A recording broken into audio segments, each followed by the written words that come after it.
ನಿಮಗೆ ಅಡುಗೆ ಮನೆಯಲ್ಲಿ ಕುರ್ಚಿ ಬೇಕು, ಸಾಮಾನು ಬೇಕು. ಈಗ ಸಿಲಿಂಡರ್ ಮುಗಿರ್ತೀರ, ಕಬೋರ್ಡು ರೇಟ್ ಸಿಗುತ್ತೆ ಹತ್ತತ್ರ ಮುಗಿಸ್ಕೊಳ್ಬೋದು. ಪರಿಶ್ರಮ ಮಾಡಿದ್ರೆ ಸ್ಟೌವ್ನ ಆಚೆ ತರೋದು, ಒಳಗಡೆ ತರೋದು ಅದೆಲ್ಲ ಮಾಡಿ ಯೂಸ್ ಆಗುತ್ತೆ.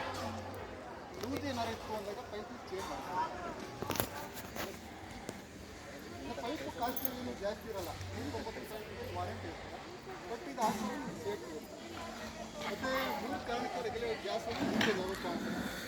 ಒಂದು ವಾಸ ಹೋದಾಗ ರೆಗ್ಯುಲೇಟರ್ ಸರಿ ಫಿಕ್ಸ್ ಮಾಡಬೇಕು, ಇಲ್ಲ ರೆಗ್ಯುಲೇಟರ್ ಕೆಳಗಡೆ ಹೊರದಾಗ್ತಾಗ ಈ ಪ್ಲೇಸಲ್ಲಿ ಬರುತ್ತೆ ಅಂತಿದ್ರೆ ಇಲ್ಲೆಲ್ಲ ಬೇರೆ ಮೇಲೆ ಬೆಟ್ಟಾಗ್ತದೆ, ಲೀಕೇಜ್ ಆಗೋದಿಲ್ಲ. ಈ ಥರ ಫಿಕ್ಸ್ ಮಾಡಬೇಕಾ, ಆನ್ ಮಾಡಬೇಕಾ, ನಿಮಗೆ ಸೌಂಡ್ ಬರಬಾರ್ದು. ಸೌಂಡ್ ಬರ್ತಾ ಇಲ್ಲ ಅಲ್ವಾ, ಸೌಂಡ್ ಬರ್ತಾ ಇದ್ದರೆ ವಾಸ ಹೋಗಿಲ್ಲ. 3% ಪೇಮೆಂಟ್ ಕಟ್ಟಿ ಪಿಚ್ ಹತ್ರಕ್ಕೆ ಹೋಗಿ ಎಸಕ್ಕೆ ಹೋಗಬೇಡಿ.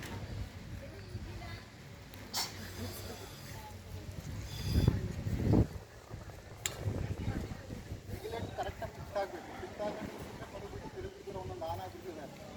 ಬೇರೆ ನೋಡಬೇಕು ಫಿಟ್ ಆಗಿದೆಯಾ, ಫಿಟ್ ಆಗಿದೆ ತುಂಬಿರೋ ಸಿಲಿಂಡರ್ ಬರ್ತಾ ಇಲ್ಲ, ಅದನ್ನ ಕರೆಕ್ಟಾಗಿ ಫಿಟ್ ಆಗಿದೆ.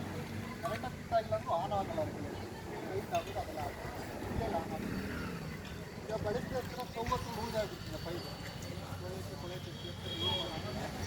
ಲೂಸ್ ಆಗುತ್ತೆ. ಗ್ಯಾಸ್ ಆನ್ ಮಾಡಿ ಈ ಥರ ಆನ್ ಮಾಡಬೇಕು.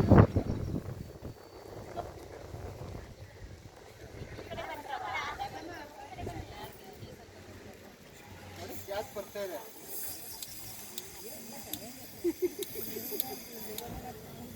ನೋಡಿ ಬೆಂಕಿ ಉರಿತೈತಲ್ವಾ, ಈ ಪೈಪ್ ಇಕ್ಕದಾಗ ಈ ಥರ ಹತ್ತಾ ಇರ್ತದೆ. ನೀವೇನು ಮಾಡ್ತೀರಾ, ಅಯ್ಯೋ ನಮ್ಮ ಸರ್ ಹೇಳೋರ ರಸೀದು ಒಂದು ಕೆಟ್ಟೋಗಿದೆ ಎಲ್ಲ ಮಾಡ್ತಾರೆ, ಪ್ರಯತ್ನ ಮಾಡ್ಬೋದು ಅಷ್ಟೇ.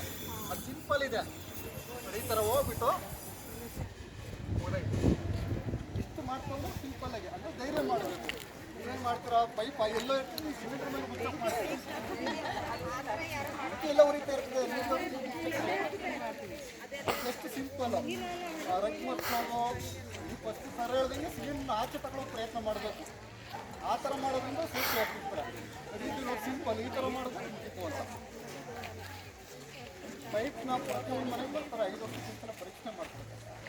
ಬಂದಾಗ ಪರೀಕ್ಷೆ ಮಾಡಿಸಿ, ಪೈಪ್ ಚೇಂಜ್ ಮಾಡಿಸಿ, ಅದೆಲ್ಲ ಇನ್ಸೂರೆನ್ಸ್ ಎಲ್ಲ ಗಟ್ಟಾಗಿ ಕೊಡ್ತಾರೆ, ಮಾಡ್ತಾರೆ.